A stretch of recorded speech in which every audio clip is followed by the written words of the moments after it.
They say nothing bad ever starts with a doorbell. It's a sound we've all heard 1,000 times. A pizza delivery, a neighbor dropping by, the mailman with a package. It's familiar, almost comforting. It cuts through silence and stirs routine. You hear it, and without thinking, you stand up and go to the door. That's the dangerous part. Nobody teaches you to fear a doorbell. We're told to lock our windows, draw the blinds, be careful walking alone at night. But nobody warns you about the chime that calls to you from the other side of the door, especially when you're not expecting anyone. These stories aren't about burglars or pranksters. They're not about serial killers or masked intruders. They're about something else. Something worse. Something that doesn't need to break in because you let it in yourself. Because you open the door. Each of the 3 stories you're about to read started with a simple sound. Just a ring. A ding-dong.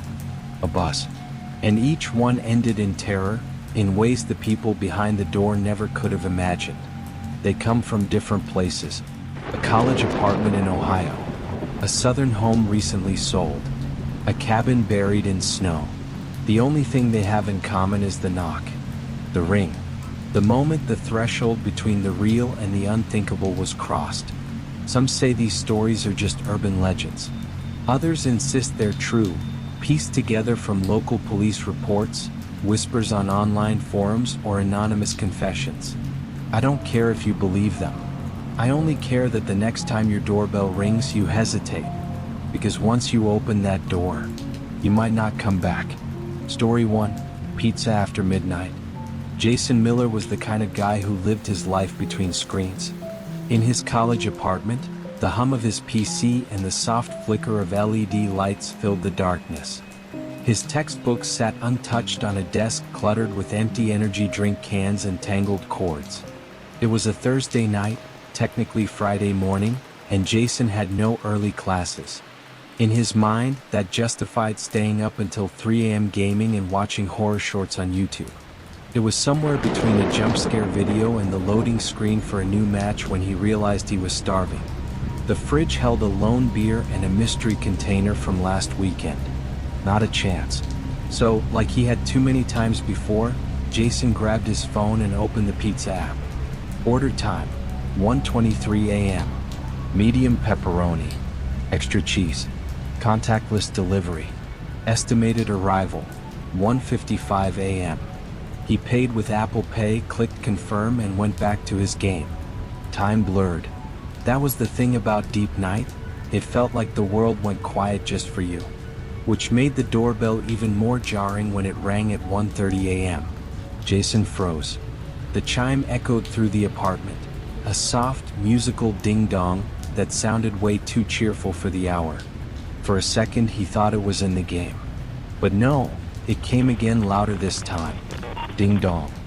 He frowned, pausing his game and glancing at the time. 1:30 a.m. That couldn't be the pizza. Only 7 minutes had passed. Maybe they were just fast tonight. Maybe the app was wrong. Jason stood and shuffled toward the door, passing through his narrow hallway, past the coat rack and the cheap full-length mirror leaning against the wall. He didn't open the door right away. His apartment had a peephole, but the hallway light outside was busted, always flickering, sometimes dead. Tonight it was pitch black. "Who is it?" Jason called. Silence. No footsteps. No car idling outside. No reply. He glanced down at his phone. No texts, no app update. Nothing. Jason hesitated, then did what he always did when paranoia kicked in. He pulled up the building's security camera app. His landlord was too cheap to install anything fancy, but the front porch cam showed the main entrance. Black and white, grainy, but better than nothing. He tapped into the live feed, and there it was. A figure stood at the front door. Tall, thin, wearing what looked like a delivery jacket. The kind that glowed slightly under streetlights, with a high collar pulled up around the neck. They held something in their hands, maybe a pizza box? Jason squinted. There was something off. The head was tilted slightly to the left, like they were trying to hear through the door. But they didn't move, didn't shift, just stood there frozen. Jason zoomed in. The figure's face was turned away from the camera, completely, as if they were deliberately showing only the back of their head. No attempt to face the doorbell, no motion toward ringing again. Jason's chest tightened. He pulled back from the screen. "Not funny," he muttered to himself. "Just a weird delivery guy. That's all." Still, something deep in his gut told him to wait, to say nothing, do nothing, just stay back. And then the doorbell rang again. Ding dong. Louder. Almost impatient. Jason backed up a step, then two. That's when his phone vibrated. A notification from the pizza app. "Your order is being prepared. Estimated arrival, 1:55 a.m. He stared at it, heart racing. Whoever was outside wasn't with the pizzeria. Suddenly, the door handle jiggled. Just once, quick and light like someone testing it. Jason's heart slammed against his ribs. He grabbed a baseball bat from behind the coat rack. Not because he ever played sports, but because it felt better than standing there with nothing. He crept back toward the door and raised his voice. "You've got the wrong place. I'm calling the cops." No answer. The handle stayed still. He checked the app again. The camera feed was static. Just gray fuzz now. Jason turned off the feed, locked the deadbolt, and stepped away from the door. And then, from behind him, from inside the apartment, came a soft knock. Just one. Knock. He spun around. Nothing. But the sound hadn't come from the front door. It had come from somewhere inside. The living room? The bedroom? Jason backed into the hallway, now clutching the bat with both hands. "Who's there?" he shouted. His voice cracked. He hated that. Another knock. This time from the bedroom door, which he always left open. But now it was closed. Jason stared at the closed bedroom door like it had grown there in the last minute. He knew he'd left it open. He always did. His bedroom was small, barely enough space for a twin bed and his dresser. It didn't even have a lock. There was no way anyone could be in there unless they'd... No, that's impossible. Still holding the bat, Jason took a slow step toward the door. "Hello?" he said, forcing strength into his voice. "You better be out of my place right now, or I swear." The knock came again. Soft, gentle, from inside the room. Knock. His hand trembled as he reached for the knob. It felt warm, almost too warm.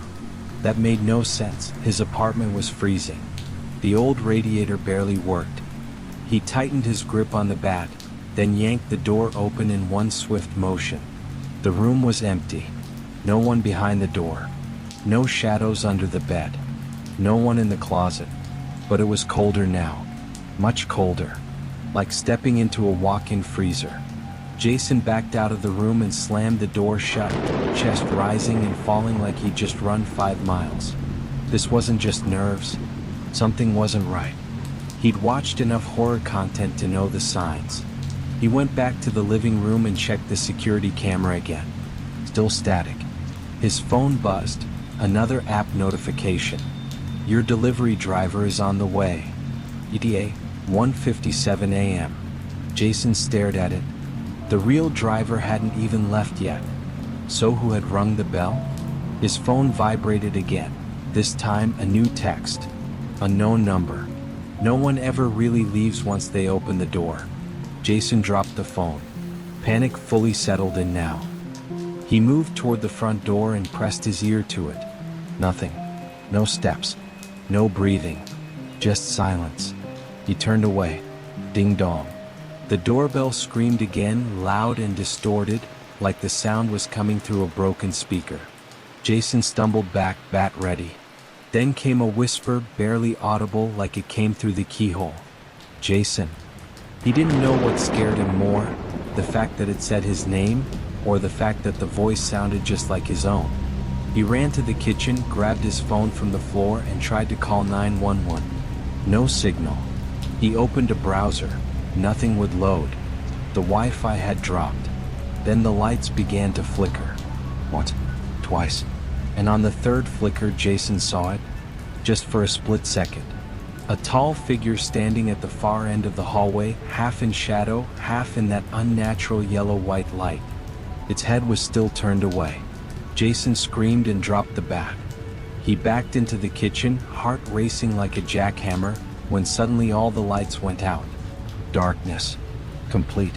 Then, one single sound from the hallway. Crunch. Like bare feet stepping on broken glass. Then again.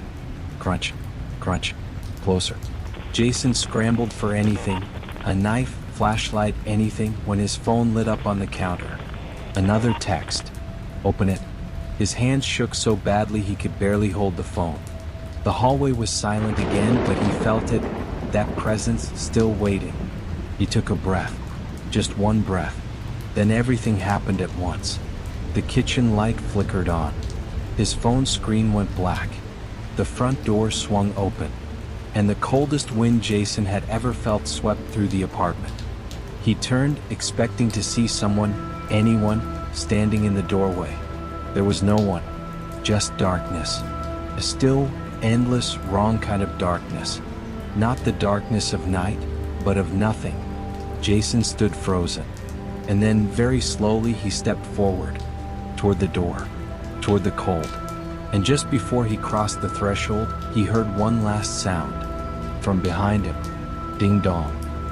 Jason's foot hovered just above the threshold. The cold pouring in from the open doorway wasn't natural. It wasn't the chill of autumn air or a drafty night. It felt deeper than that. Colder. Like stepping into water that hadn't seen light in centuries. Something inside him screamed not to move. Not to go forward. But something else. Something low, primal, whispered, "You already opened the door. It's too late now." His phone was dead. The lights were gone. The hallway was empty. And the door, wide open, leading to what looked like the outside world but somehow wasn't. Jason took a step back. Just one. And the door slammed shut. Violently. The force shook the apartment. Pictures fell off the wall. His bat clattered to the floor, rolling away into darkness. He reached for the doorknob to try and open it again. Locked. He tried turning the bolt. Jim. He pounded on the wood. Hey, somebody help me. But his voice sounded distant, muffled like yelling underwater. And then, from behind him, came a quiet sound. Like someone or something breathing just behind his ear. He spun around. No one. But the hallway now looked longer than it had before. Stretched. Distorted. As if the dimensions of his apartment had begun to unravel. His bedroom door, still shut, began to creak open. Slowly. Gradually. Like something inside had been waiting for permission. Jason backed into the living room.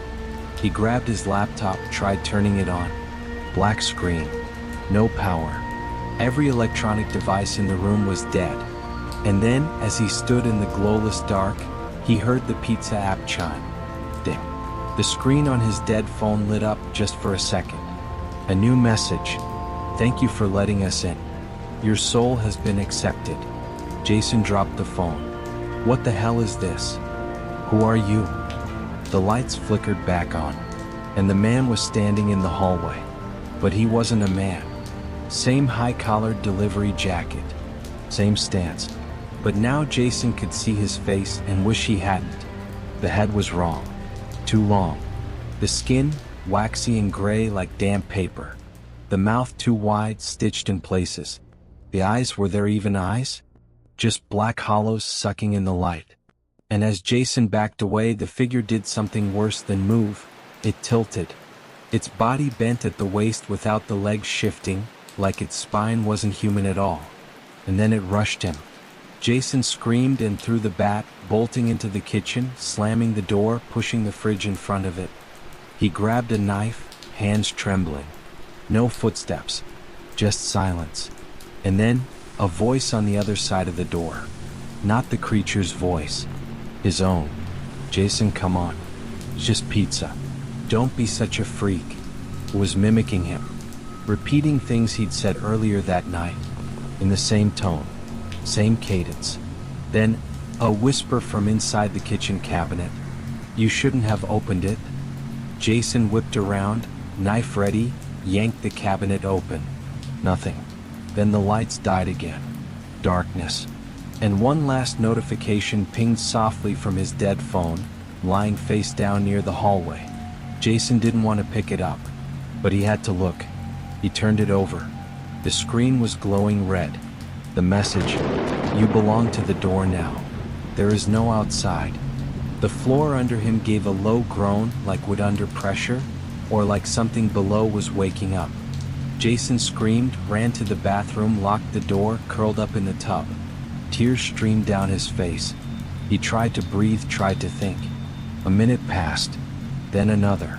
Silence. Then, ding dong. The doorbell again. He pressed his hands to his ears. Ding dong. He whispered to himself, rocking back and forth. It's not real. It's not real. It's not. Knock. Not on the bathroom door. Not on the front door. On the mirror. Jason looked up slowly and saw himself in the mirror, but not his reflection. The face was wrong. Smiling. And it raised one hand and knocked again. Video camera, police report excerpt, November 2nd, 2023. Subject, Jason Miller. 21-year-old male. Missing from university housing. Apartment found locked from the inside. Phone and laptop found powered off but emitting heat. Last known order, pizza delivery never completed. Witnesses say they heard someone screaming, but no signs of forced entry. Front door camera feed corrupted. Footage unrecoverable. Only audio captured. Static, followed by a deep voice saying, "One down." And somewhere in another quiet neighborhood far away, a doorbell rings. Again. Ding dong. Story 2. The house for sale. Amanda Reynolds had never owned a home before. At 29, she and her husband Chris were finally done with apartment leases, noisy upstairs neighbors, and parking lot arguments at midnight. When they found the two-story colonial on Marigold Lane in the quiet outskirts of Summerville, South Carolina, it felt like a miracle. Built in 1932. White shutters. Wraparound porch. The kind of place where you imagine raising kids and sipping lemonade on warm evenings. Amanda was already pregnant. 16 weeks. The house, the baby, the move, it all felt like the start of something perfect. But perfection, as she would soon learn, is usually just a setup for something terrible. They moved in on a Tuesday. The weather was unusually hot for late October. Chris carried boxes inside while Amanda wandered the empty living room barefoot, running her fingers over the old fireplace mantel. The house had character, she said. Charm. It creaked in odd places and some windows didn't close all the way, but it felt like theirs. That first night, Amanda had a dream. She was standing at the top of the staircase, holding her stomach. The lights downstairs were all on. Someone was knocking at the front door, but when she looked through the peephole, there was no one there.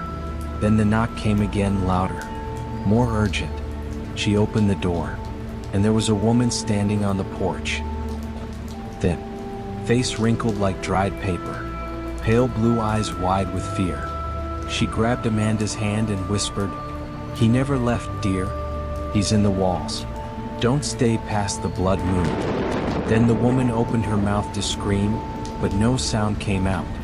Just dust. Amanda woke up gasping. 2 days later, that woman knocked on their actual front door. It was 10:06 a.m. and Amanda was home alone. Chris had driven to the hardware store. The bell rang, soft and deliberate. Amanda opened it without thinking. There she stood. Same face from the dream. Thin gray hair pulled back. Dark blue dress. Worn shoes that looked like they'd been through a flood. "Hi, can I help you?" Amanda asked, instinctively stepping back. The woman didn't smile. She didn't even blink. "Don't stay," she said. Amanda froze. "I'm sorry? You shouldn't be here. This house, it keeps what it likes. And he likes the baby." Amanda's hands went to her belly instinctively. "I think you have the wrong.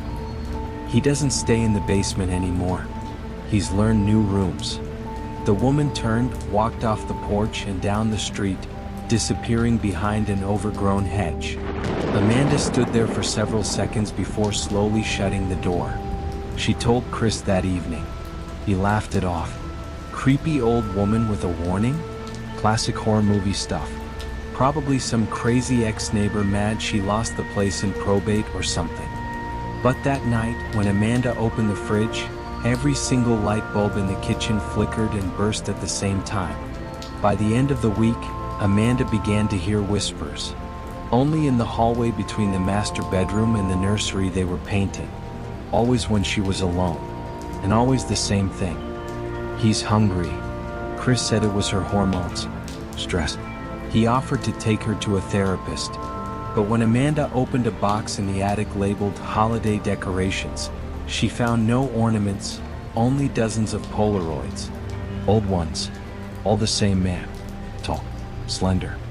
Face obscured by darkness in every photo. Standing in the background of various rooms in the house. Sometimes by a window. Sometimes in a mirror. Always just far enough away that you couldn't be sure it was even real. The final photo was different. It showed a woman in a nightgown standing at the top of the staircase. Blood running down her legs.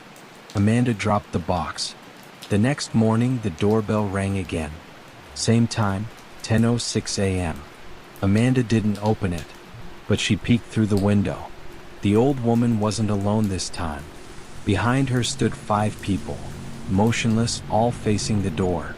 Their clothes were faded, outdated, like they'd walked out of a 1950s photo album.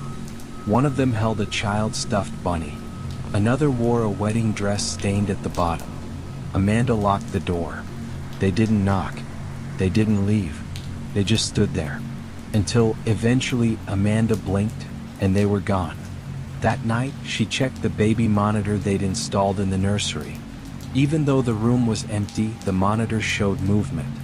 Something pacing the crib, slowly, methodically, like it was waiting. Amanda stopped sleeping. Not completely. Her body would shut down for an hour or two in the early morning, but every time her eyes closed, she dreamed of the staircase. Always the same one. Always the same view from the top with the lights on downstairs and the whisper, "Don't stay past the blood moon." The doctor told her it was stress. Pregnancy insomnia. Common in the second trimester, she said. Perfectly normal. But there was nothing normal about waking up at exactly 3:33 a.m. for 3 nights in a row to the sound of the doorbell ringing, only to check the front step and find nothing. Chris still didn't believe her. He claimed the doorbell was probably glitchy. Amanda suggested replacing it. Chris shrugged it off. But she noticed something he didn't. Every time it rang, the hallway mirror fogged over, like someone had just breathed on it. Even though it was dry. Even though no windows were open. And once, just before it cleared, Amanda saw a handprint on the glass. On Friday, Amanda ventured into town to clear her head. The local library was quiet, the staff older and kind. She asked the front desk if they had any historical records about Marigold Lane. The woman behind the desk paused. "What number did you say again?" 421, Amanda replied. The woman's smile faltered. She left and returned 5 minutes later with a thin file, no more than 6 pages, printed from microfilm archives. The folder smelled like mildew. Amanda sat down in the back and opened it. Inside were 3 articles. 1, 1964, mother of 2 dies in apparent fall. A woman named Helen Crowley, former resident of 421 Marigold, was found at the base of the stairs. No witnesses. Husband vanished days later. Children placed in state care. House vacant for 4 years. 2, 1982, family leaves home without warning. Neighbors report strange smells, unusual noises, and bright lights in the upstairs nursery. Family fled, leaving all possessions behind. No forwarding address. 3, 2007, realtor found dead during open house. Body discovered in upstairs bathroom. Heart attack. Eyes were open. Security camera caught footage of her standing completely still at the top of the stairs for 7 minutes before collapsing. Amanda closed the file. Her hands shook. She didn't go home right away. That night, when Amanda finally returned, Chris was sitting in the nursery, staring at the blank baby monitor screen. He looked pale. When she asked what was wrong, he just whispered, "I think I saw someone in the crib last night, like standing in it, but it vanished when I turned on the light." Amanda stared at him. Now he believed her. Now it was too late. The next morning, Chris left for work. Amanda was brushing her teeth when she noticed something moving beneath the wallpaper in the hallway. She leaned in closer. The floral print shimmered. No wind, no air current, just a faint, pulsing ripple as if the wall were breathing. Then came a bulge. The outline of a face, pressing from the other side, mouth open in a silent scream. Amanda screamed and stumbled back, nearly slipping on the tile floor. When she looked again, the wallpaper was still. Ordinary. Harmless. Until she noticed a single gray hair sticking out from under the corner of the trim.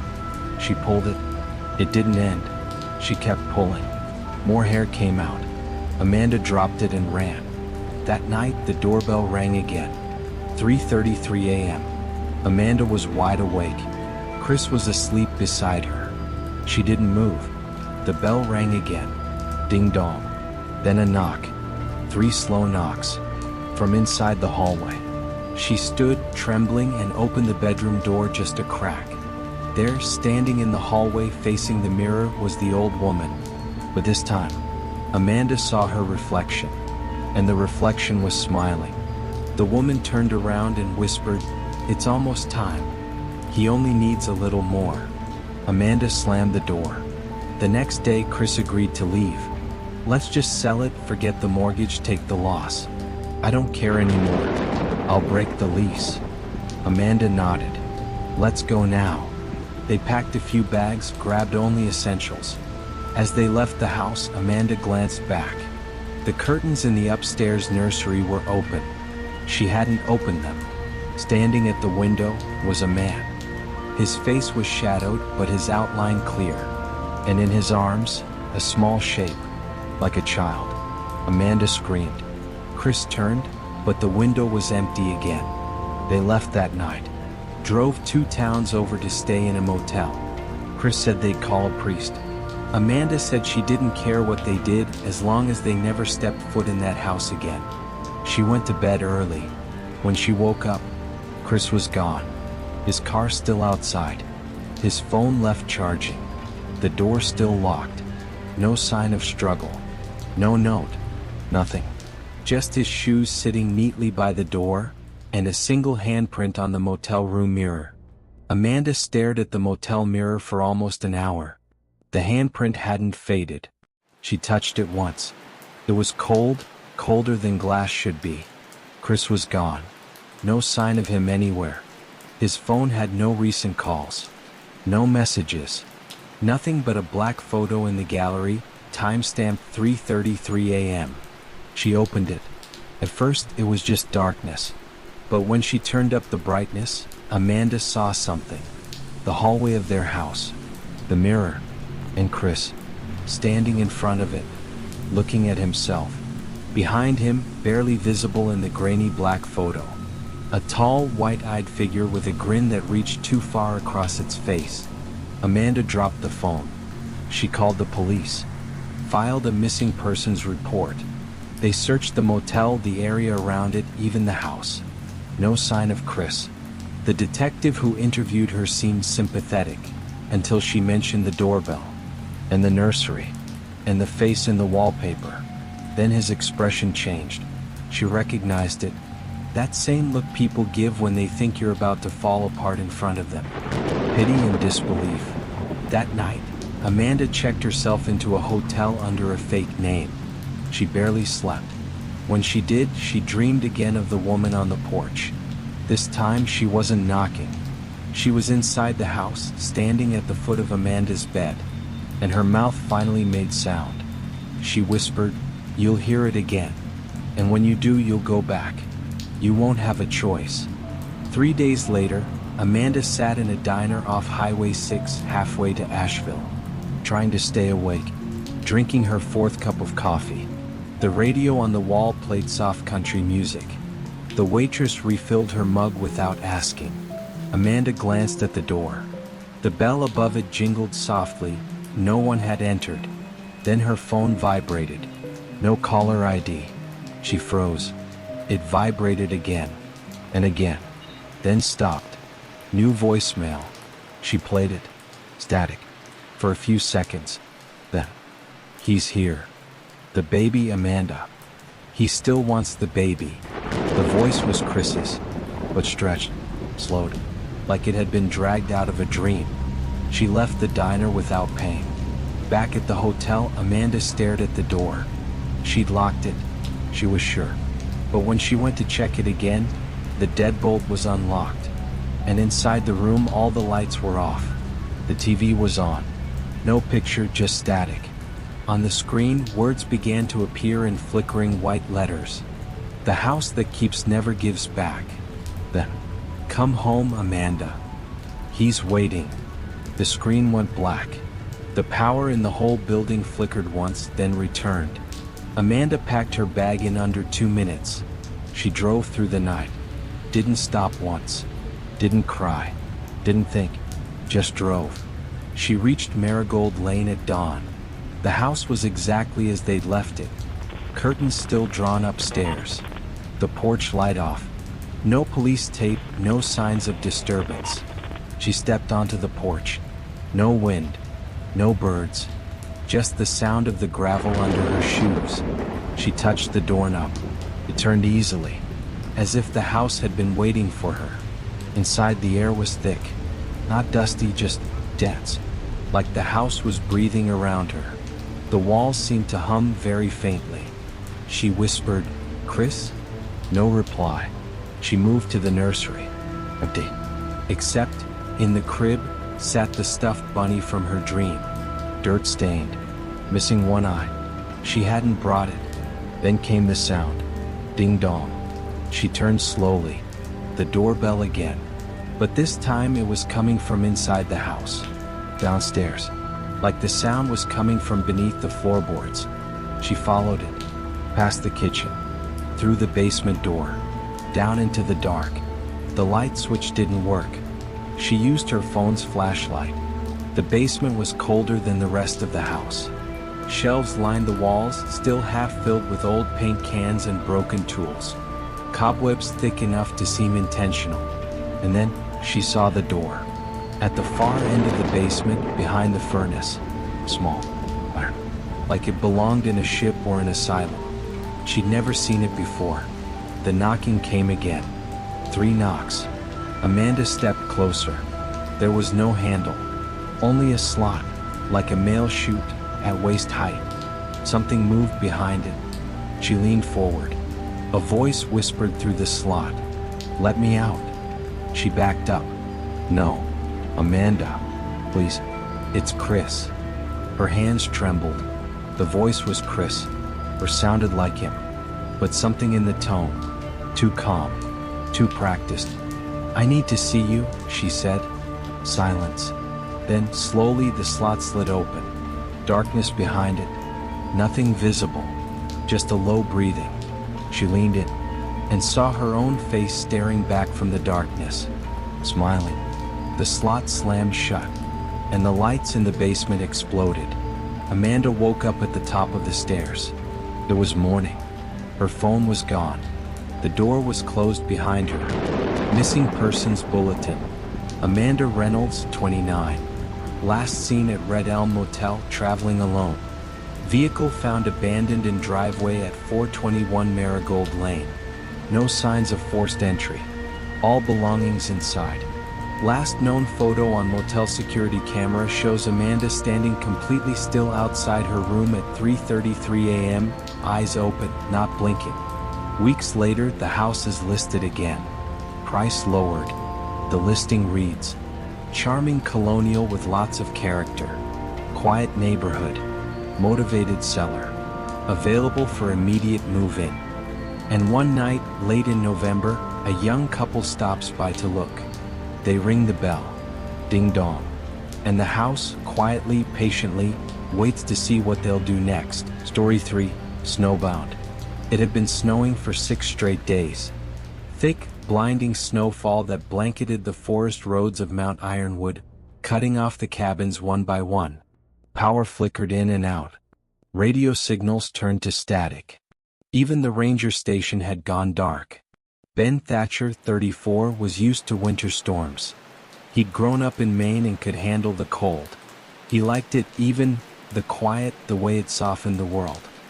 He'd rented the cabin off a local who promised it had a backup generator, stocked wood, and plenty of canned food. But now it was day 6, and Ben was down to half a tank of propane, 2 candles, and 1 last bottle of whiskey. The snow outside had piled high against the windows. You could barely see the trees anymore, just white. White and shadow. At night, the cabin creaked like something was walking across the roof. But there was no access, no ladder, just pure vertical walls. He tried not to think about it, until the knock came. 8:41 p.m. Ben had just finished heating some canned chili when he heard it. A knock at the front door. 2 quick taps. Not the wind. Not falling snow. A knock. He froze. There was no reason anyone should be out here. The nearest neighbor was over 2 miles away. Roads were impassable. Even the wildlife had vanished. Another knock. Ben grabbed the flashlight, crept toward the door, and peeked through the peephole. Nothing. Just white. He waited. Then, very faintly, a voice. "Please, help." He stepped back. A figure came into view, moving out of the white, barely visible through the storm. A man. Late 20s maybe. Hat missing, jacket torn. One arm cradled like it was broken. He looked directly at the door. "Please?" the man said again. I didn't mean to find it." Ben opened the door halfway. "Jesus, man, get in here." The man stumbled inside. His boots left black slush across the floor. His skin was gray from the cold. Lips cracked. Ben slammed the door shut. "I'll get a blanket," he said. The man didn't respond. Just stood near the fire, staring at it like he didn't recognize it. "What happened to you?" Ben asked. "Snowmobile crash? Lost hikers."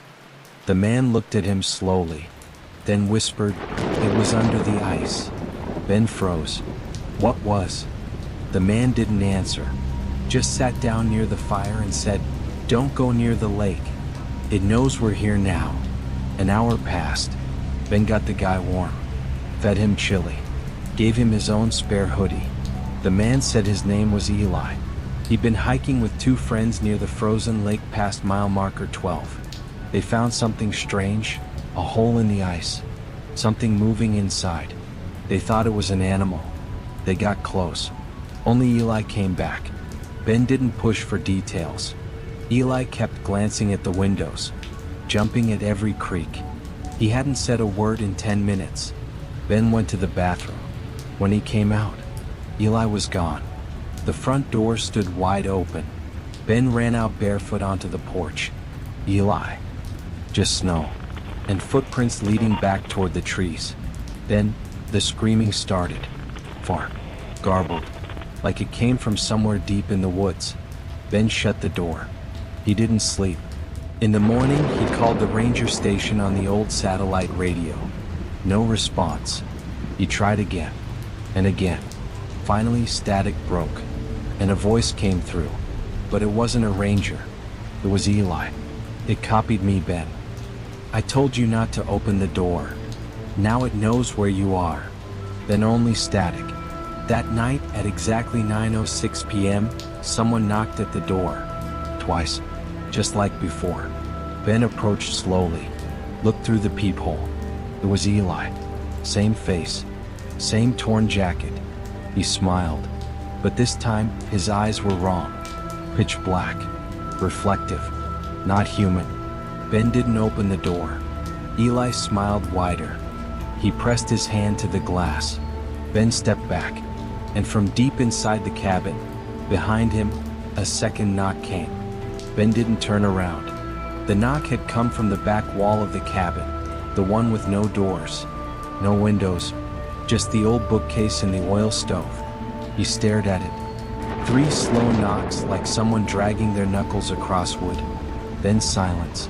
From the front door, the thing wearing Eli's face pressed its forehead to the frosted glass. It didn't blink. It didn't breathe. Just smiled. Ben backed away, heart hammering. The radio sparked to life behind him.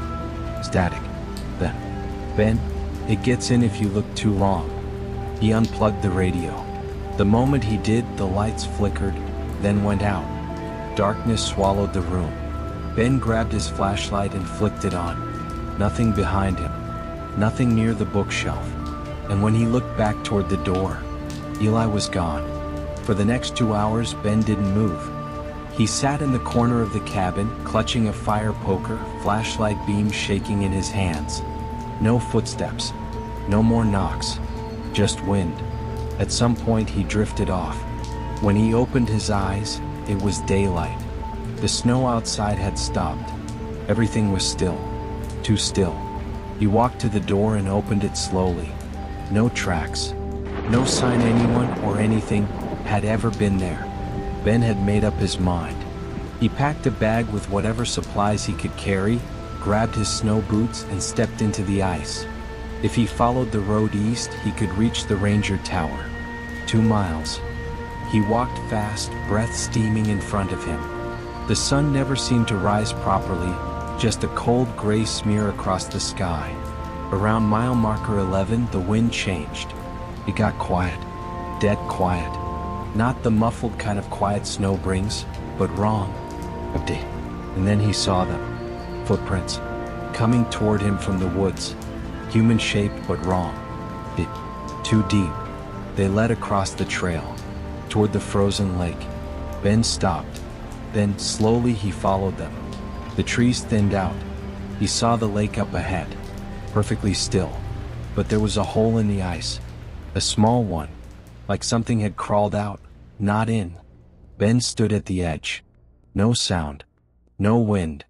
Just a low hum coming from beneath the surface. Almost like a distant mechanical whirring, or breathing. He stepped closer. Then noticed the mirror-like quality of the ice. His reflection stared back. Only, it didn't move when he did. Ben raised one hand. His reflection didn't. He just smiled. And then, the ice beneath his feet cracked. He jumped back, just in time. A black tendril snapped out of the hole, fast and sharp like a frozen whip, missing his leg by inches. It writhed in the air, steam rising off it before sliding back into the dark. Ben ran. Didn't stop until he reached the ranger station. The door was open. Inside, dark. Empty. He called out. No answer. The generator in the back was running, but barely. Flickering orange lights powered only a single room. He found the radio. No signal. Just static and whispering. He turned it off. Then heard a voice from the hallway. Ben? It was Chris. His brother. Dead 5 years. Died in a car crash in Montana. Ben backed away, breath caught in his throat. No, he whispered. Ben, I missed you. Then came the smell. Rot. Wet leather. Cold metal. He turned the flashlight toward the hallway. Chris was standing there. Same flannel shirt he was buried in. Only his face was wrong. Mouth wider. Eyes too large. Skin stretched too tight. It opened its arms. You don't have to be alone anymore. Ben ran. Back in the snow, he made it halfway down the slope before falling. He crawled toward a fallen tree for cover, hands numb. And then, another person stepped out from the woods. What? But now Ben could see it clearly. It wasn't Eli. It was the thing. Wearing Eli like a jacket. Barely holding the shape.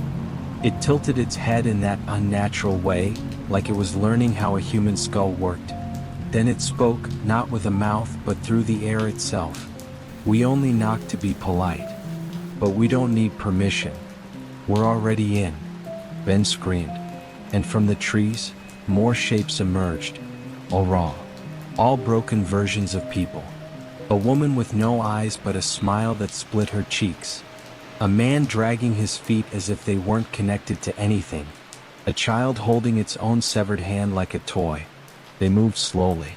And behind them, the snow began to fall again. Sideways. Upward. Like the world was reversing. Ben looked down at his arm.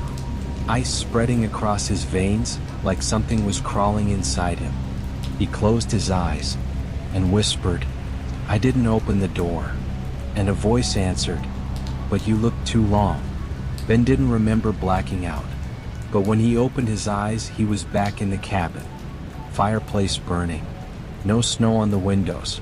No blood. No sign he'd ever left. His bag was still on the floor where he'd packed it 2 nights ago. The whiskey bottle untouched. He stood slowly, heart thudding in his chest. Outside, the world looked normal. Like nothing had happened.